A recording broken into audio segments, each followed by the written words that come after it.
Hello everybody and welcome back to my magical corner of the internet. If you're new around here, my name is Maggie Martinescu and I am a photographer and independently published author, and I share my love of all things books, photography, and just life here on this channel with y'all. In today's video, I'm going to go over all of the books that I read in the month of January. I had an amazing reading month, and so I'm really excited to talk to you guys in a little bit more detail about what I thought of each of these books that I read. And yeah, so let's get into it. Okay, so first up is the entire, well, not the entire, but volumes 1 through 7 of Orient by Shinobu Otaka. This is the same mangaka who did Magi, the Labyrinth of Magic, and I've really enjoyed the anime of that, and I've heard really good things around Manga Talk and MangaTube and everything about this series, so I found it in a secondhand bookstore, so I definitely wanted to pick it up. But in this story we follow Musashi and his journey of becoming a samurai and all of that kind of stuff. He is our typical anime protagonist, very scrappy, very has like a very good heart. I enjoyed this. The first few volumes in the series, it took a while for it to pick up for me. This one felt very kind of almost rushed, but it was also setting up the world. Again, with these two, just setting up the world, and it didn't really start like getting gripping until about volumes 4 and 5. In my opinion, I really did enjoy these. I definitely will tell you that these are for an older audience. These are for ages 16 up. That's what the back of it says, and I highly agree with that. There's a lot of like deep, dark content in these, as well as just different things that people under 16 probably shouldn't be reading. So I really enjoyed the series. So far I really like Musashi, but I also really like this character. It is very well done. The art style is very interesting. The messaging and everything that he's learning in here is also really good as well. I'm gonna pull up my Fable so I can tell you what I rated each volume.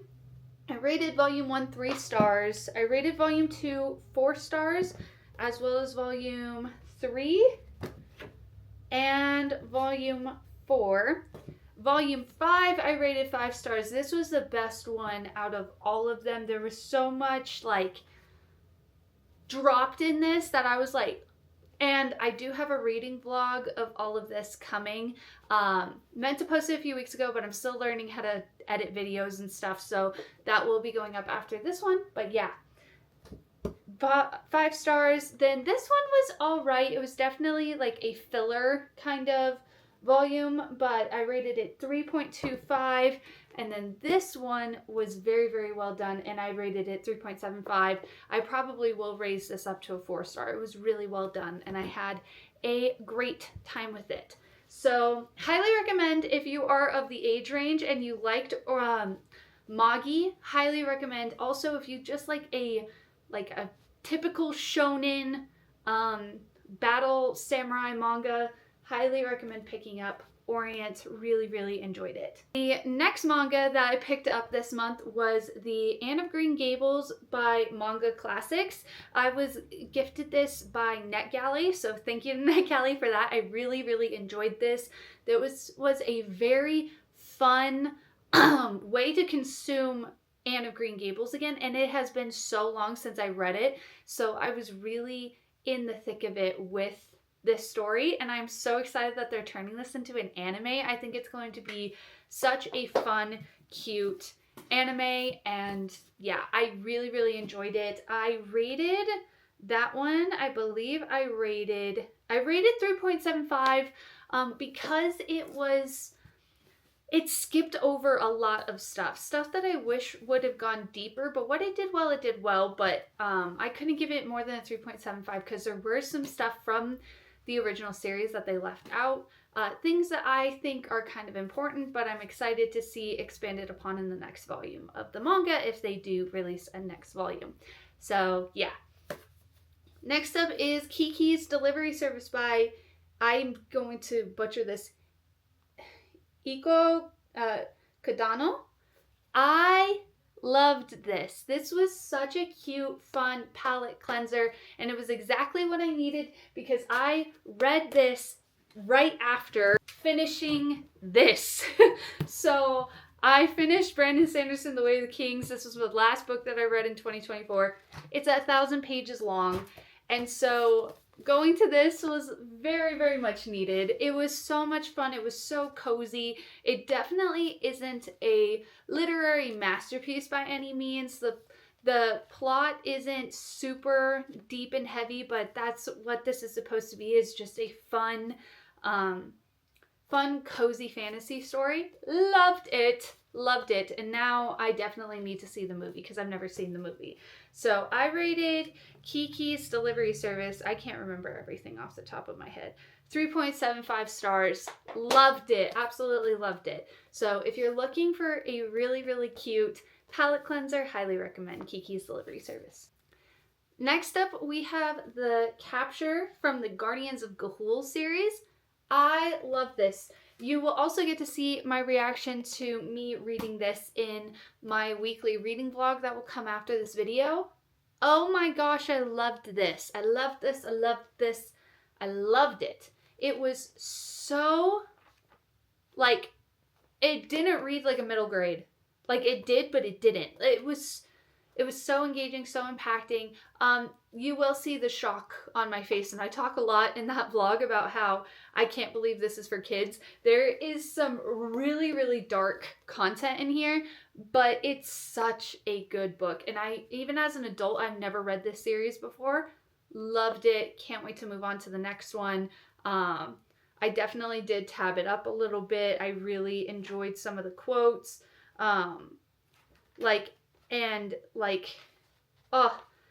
One of these quotes, I would in fact use my disability for some noble purpose. Thus I go to St. Aggie's and do whatever I could to stop them in their horrible quest for power and control of the Kingdom of Owls. I loved that. I love that line. There's so many amazing lines in here. Such a good book. I rated this 4 stars.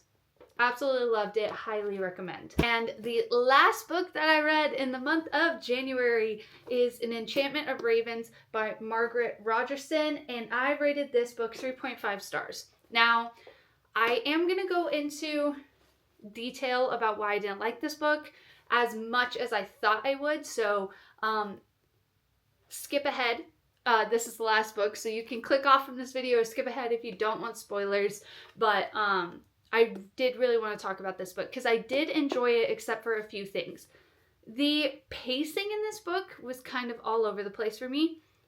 I really enjoyed it. I enjoyed, like, our main character, Isabel, and I enjoyed the Fae and the incorporations. It felt a little bit like Emily Wilds, which is one of my favorite series, but it did have one of the tropes that I have grown to not really like, and it's the super old, like 1,000-year-old fae and a 17-year-old girl.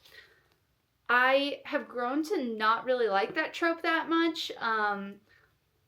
Also, we talk about a lot of things that never really come to fruition, other than, like, they're kind of just like, okay, dealt with it, moved on. Like the other woman that he fell in love with, it was very, very slow going until about the last, like, 200 pages, or about the last 100 pages. And at first I was like, we have this much of this book left. Like, how are we going to wrap this up?